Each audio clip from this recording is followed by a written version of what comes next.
And away from security stories now, let's bring you back to Lagos, where the proposed 2026 Appropriation Bill, tagged the budget of shared prosperity, has scaled through second reading at the Lagos State House of Assembly. At plenary, lawmakers noted that deliberations on the proposal are already at an advanced stage. Olatunde Yusuf has more.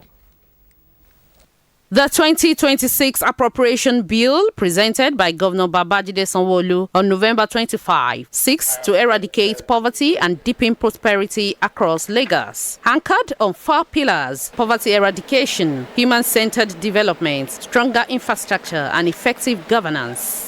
The chairman of the Budget Committee, Honorable Lukman Olumo, said the proposal aims to consolidate development gains made since 2019 and gives priority to completing ongoing projects before the end of the administration. He urged lawmakers to thoroughly examine submissions from all MDAs before forwarding them for detailed consideration. This is the full cycle budget which will serve as the last one in the life of this administration.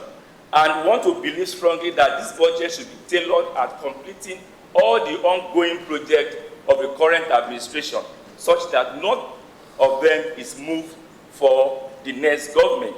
Secondly, if we look at the overhead aspect of this budget, one would want to imagine what would 687 billion be going for overhead, which I would want to privately ask my colleague to look at critically when we are analyzing this budget. Also contributing, Honorable Ajomale Oladipo raised concerns about the effects of new tax reforms on the state's fiscal performance, despite IGR now contributing 70%. Other lawmakers described the budget as responsive, calling for more funding for critical infrastructure and the security sector. They stressed that detailed scrutiny is essential to ensure alignment with government objectives.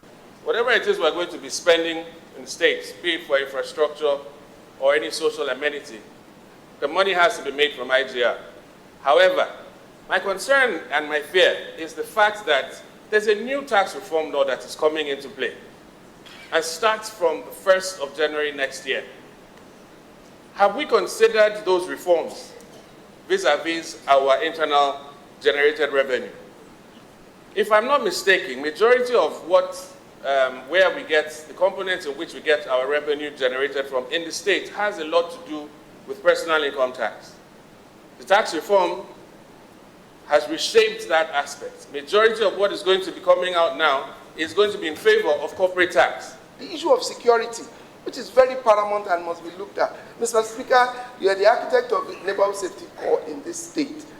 I noticed the funding for Lagos, the Neighborhood Safety Corps, is exactly what was given in last year's budget. Yet we are recruiting. We are recruiting 2,500 people to join this force. Their capital access was less than 10% last year. So this also needs to be looked at. The bill has now been committed to the Committee on Economic Planning and Budget with a 5-week deadline for its reports. Olatunde Yusuf, LTV News.